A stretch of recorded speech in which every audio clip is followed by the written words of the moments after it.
Hello and welcome back to Logan Sounds Off.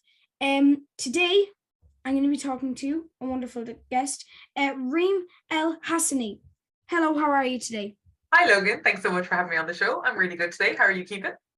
Brilliant. Today we're going to be talking about music and loads of different subjects that involve Reem. And today I like to think something that I haven't said and something that I really like to think about in an interview is that it's a chat that tells a story and not just an interview. So let's hope we learn a lot now.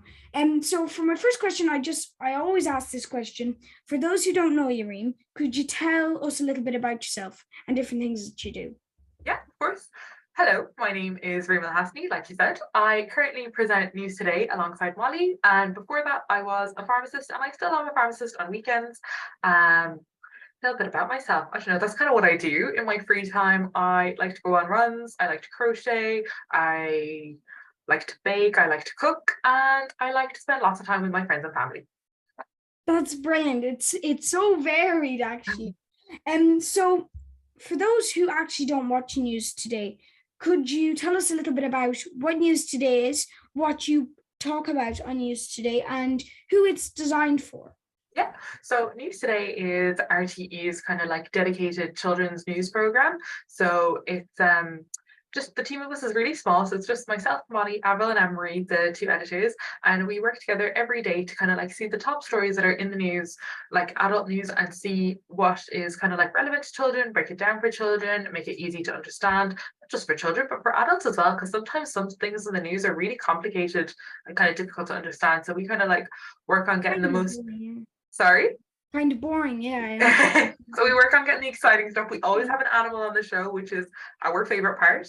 And yeah, no, so that's what it kind of is. And I work on presenting that. Like today, our show is very varied. It has a mix of everything. So today we had Molly's package on biodiversity. We had an interview about artificial intelligence. We had a little kicker then at the end about a giraffe getting an X-ray. So it's really varied. So we cover a wide range of things.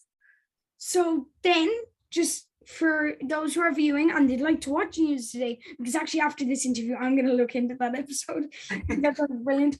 But you guys can go onto the RT player and you can look at all the News Today episodes, because how long do they last? 13 or 14 days? I Is think it? they last 2 weeks on the player, but I think if you go on to like rte.ie, all of them are there. I think all of them are Yeah. there under like News Today or something. They're all there. So I'd say from September this year, they're all there. They're really good shows, and you should look out for them. And I was on one, so Yes, one I, of I our know favorite guests. I know the inside of it.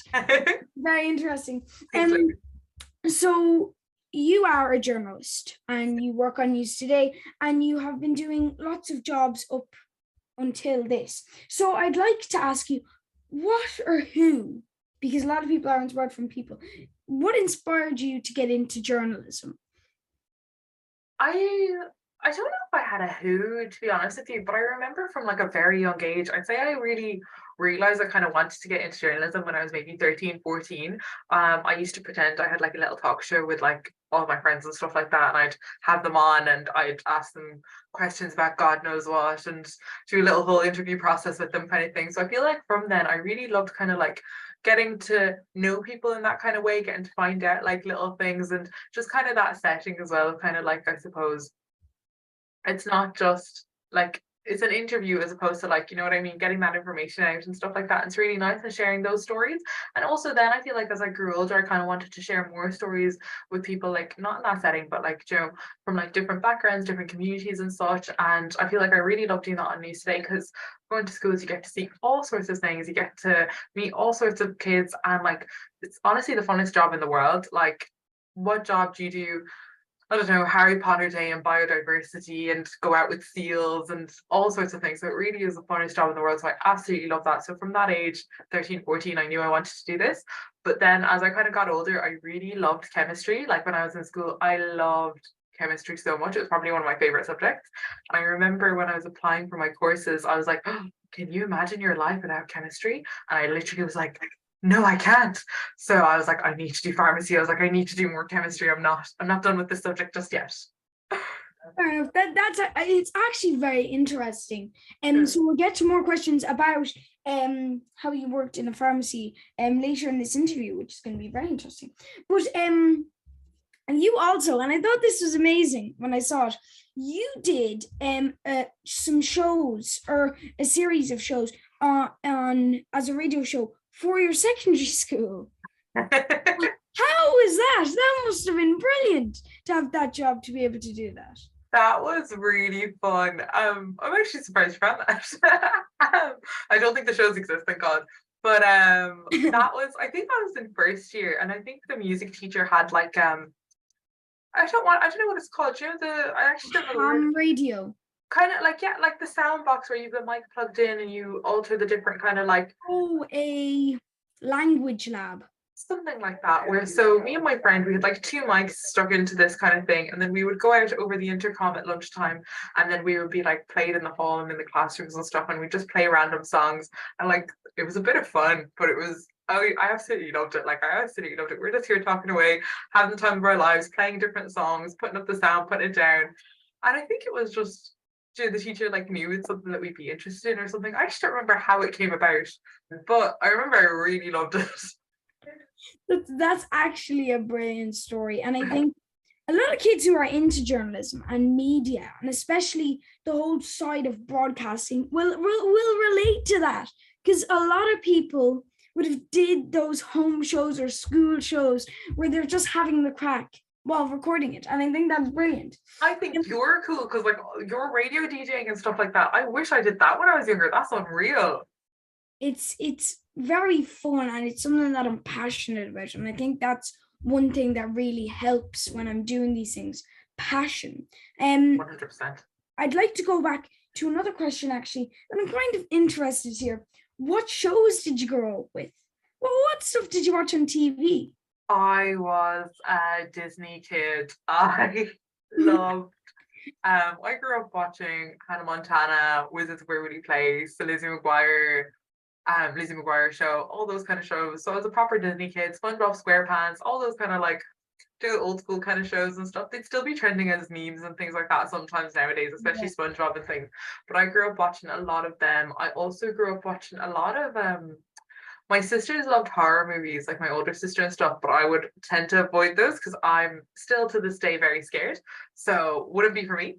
But I know that my mum watched like really kind of like she loved watching documentaries and things like that, and she also loved like watching, she don't like real slice of life kind of movies. Like I would be bawling, crying at them because it would just really get you in the feels, those kind of things. So I grew up watching a lot of like different things, a lot of Arabic TV as well, kind of thing. So shows that would kind of come on like based on different seasons and stuff. So yeah, grew up watching quite a variety. So you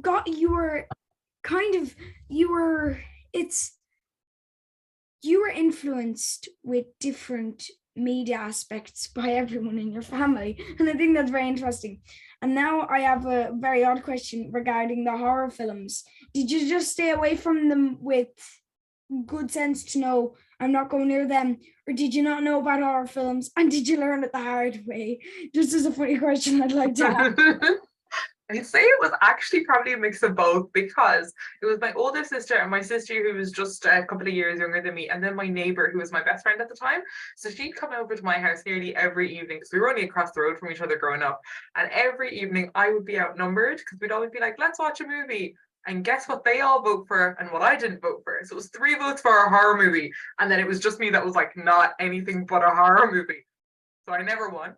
So they would have it on, and obviously I didn't want to be out of the group, so I would sit in the back, and I think I was like on the laptop, and I was on like neopets.com, which was like an old website where you could like play with like online games with like animals and things like that, and I'd just be watching through like my fingers or like playing with my animals, like hoping I didn't see, but I saw all the scary bits, and I'm still scarred to this day. Fair enough. I mean, a lot of people stay away from horror films, me myself included. I don't get them. I do now. I don't get them at all. I stay away. Get scared. I just get mentally triggered that I look at something and I just can't stop thinking about it. But we'll move away from that. And I understand, because I was looking at this actually. I read about that you studied pharmacy, and you said about that earlier. But How did that turn into working in RTE? I get asked this question a lot. um, Pharmacy, like I said, growing up, I couldn't imagine not studying chemistry anymore. I really loved it. It was one of my favorite subjects in school. But alongside that, I really liked maths and English. They were also my favorite subjects. And like I said, when I was like a teenager, like I'd have like little talk show moments and like sharing stories and stuff like that with my friends and things like that. I really loved that. So it was always something that I knew I liked and was always there in my mind, kind of thing. And then I was actually teaching English out in Korea. And then I remember I was like, I feel like I want to do this. Like I really want to do this next. Like I don't want to stay out here. I don't want to go back to pharmacy. I really want to get my master's in journalism and see what this is about. And then COVID happened. So I actually ended up leaving Korea early to come home.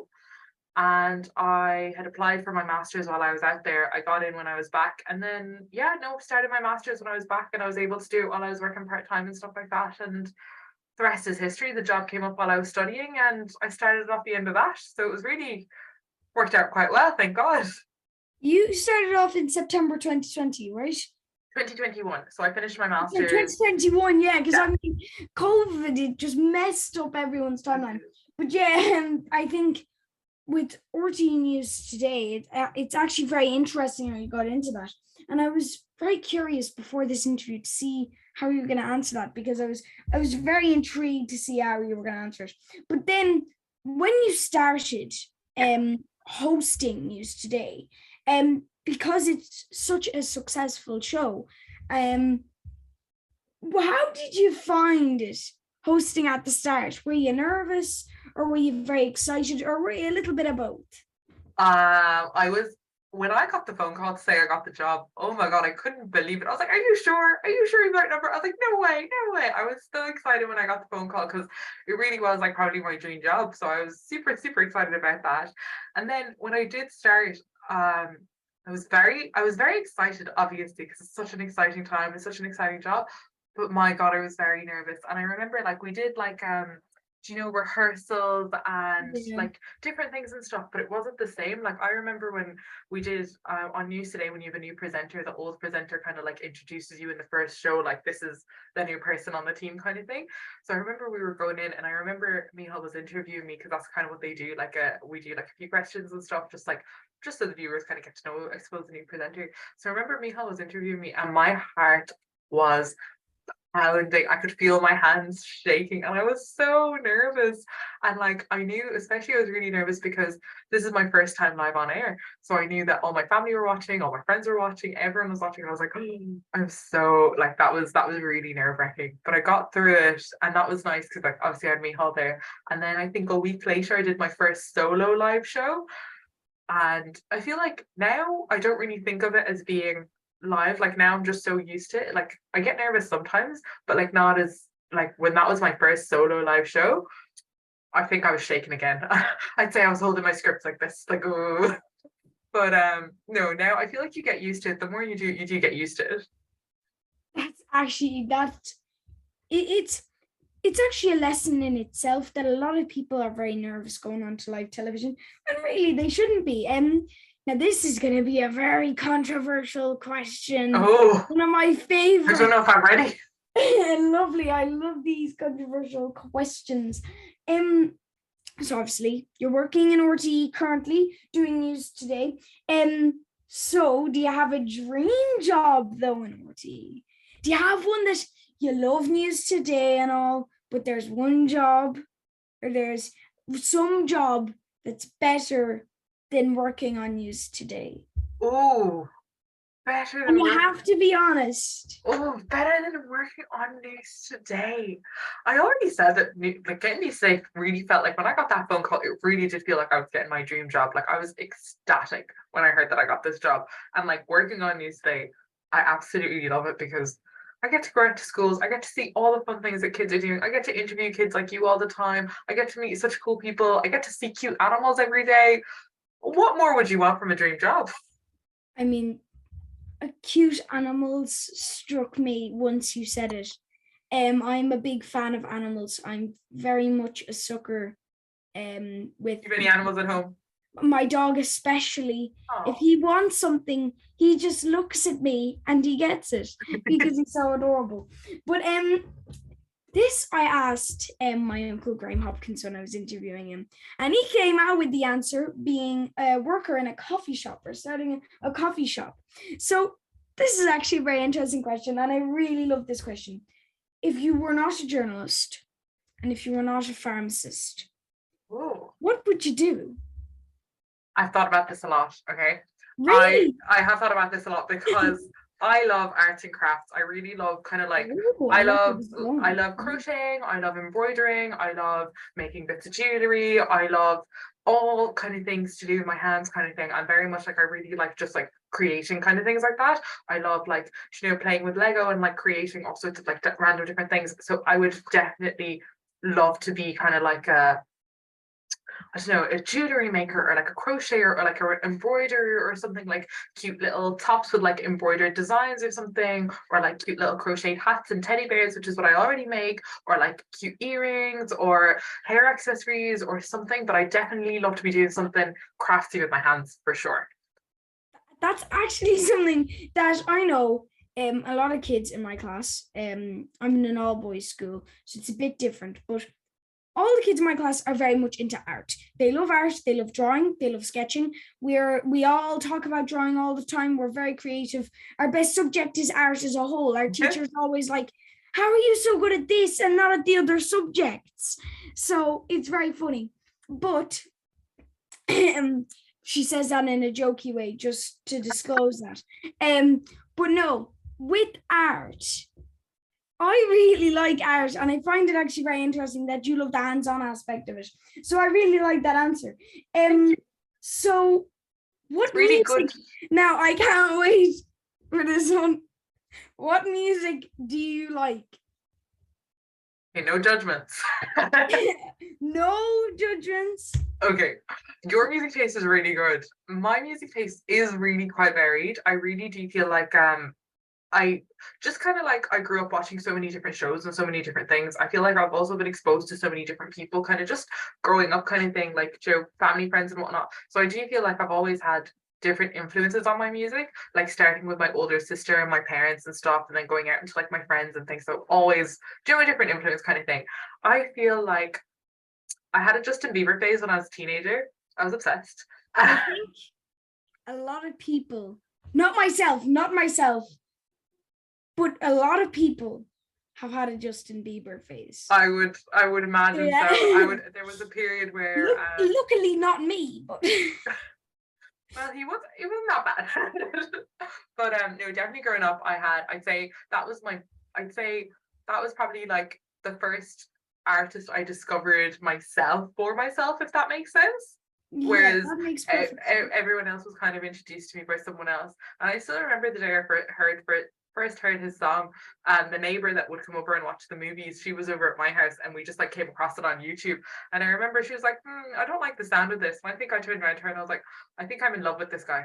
And she laughed at me. She was like, what's the Was difference? that back when Justin Bieber was really This famous? Or no, was this was when he first, like his first ever single was just out one time. It was just out, like still didn't peak fully, like he was getting there, but he wasn't like fully like, do you know what I mean? His first single was out.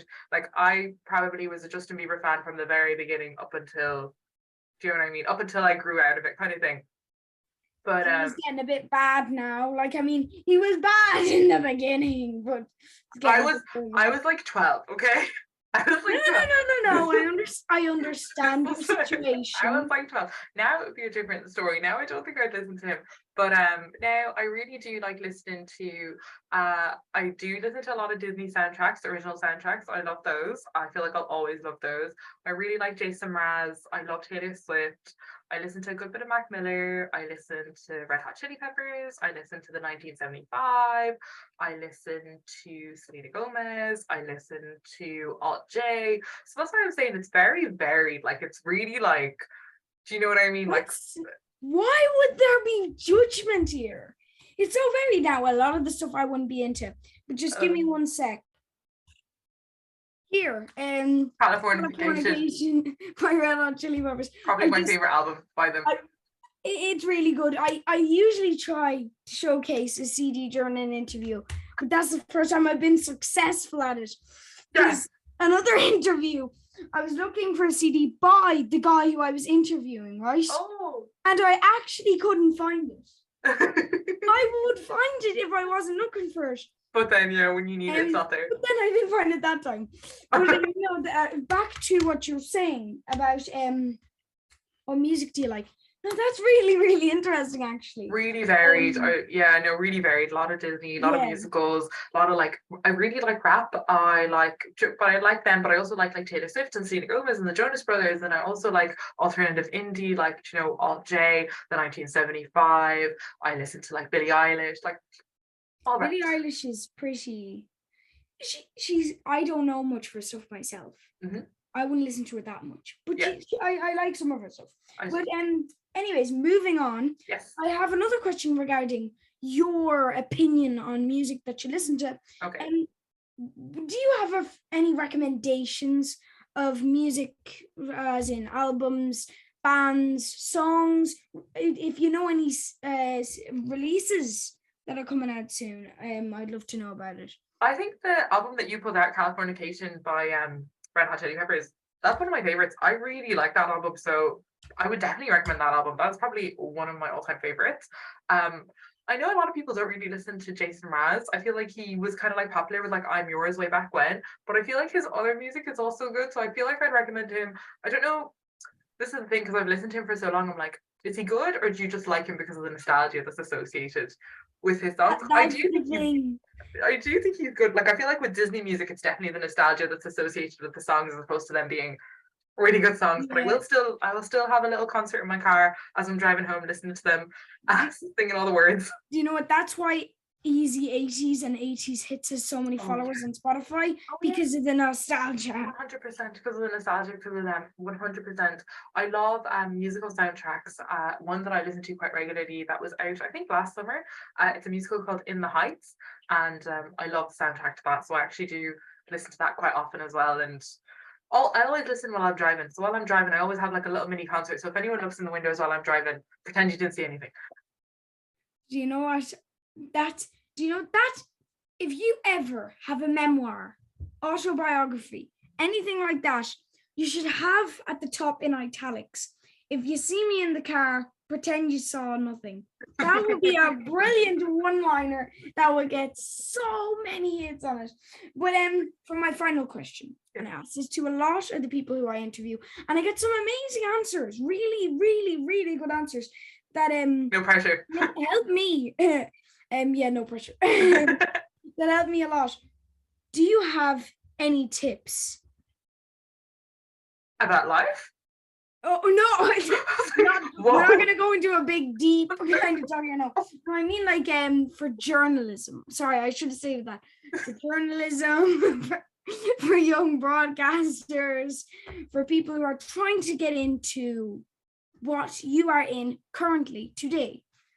I would say my biggest tip is probably just go for it, because I feel like a lot of people probably would just kind of look at something and be like, oh, I'm not going to do that, or oh, I'm probably not good enough, or oh, kind of thing.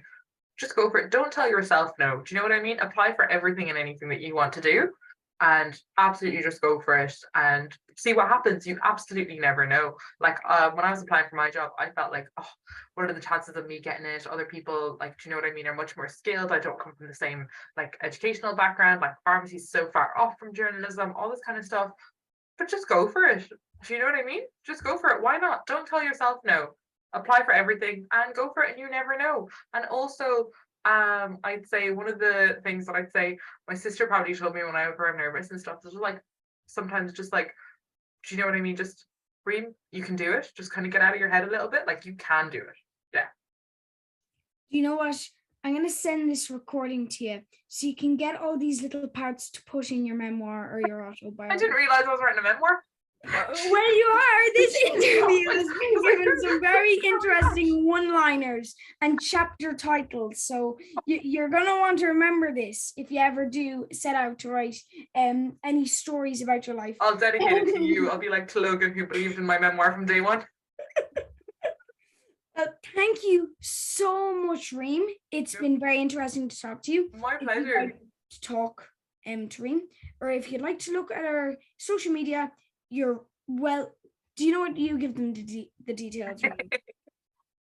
If you need anything, it is Reem, so at ReemElHassany at all my socials. Now, also, one other thing that you guys really need to do is go into the RT player and start watching probably the last couple of days of News2Day. They're very, very interesting, and you'll learn a lot from them. And they can be quite funny at parts as well. And you definitely, my class plays them all the time. A lot of schools play them all the time because you can learn so much from them. And they let you know what's happening at the moment while you're stuck in your classroom. And lots of cute animals. As I am in at the moment. So thank you so much, Reem. I really appreciate you coming on to the podcast. Thank you so much, Logan. It's been lovely. Thanks for having me. A brilliant day and a brilliant week. It's been my pleasure to let you on. Thank you. So, bye, Reem.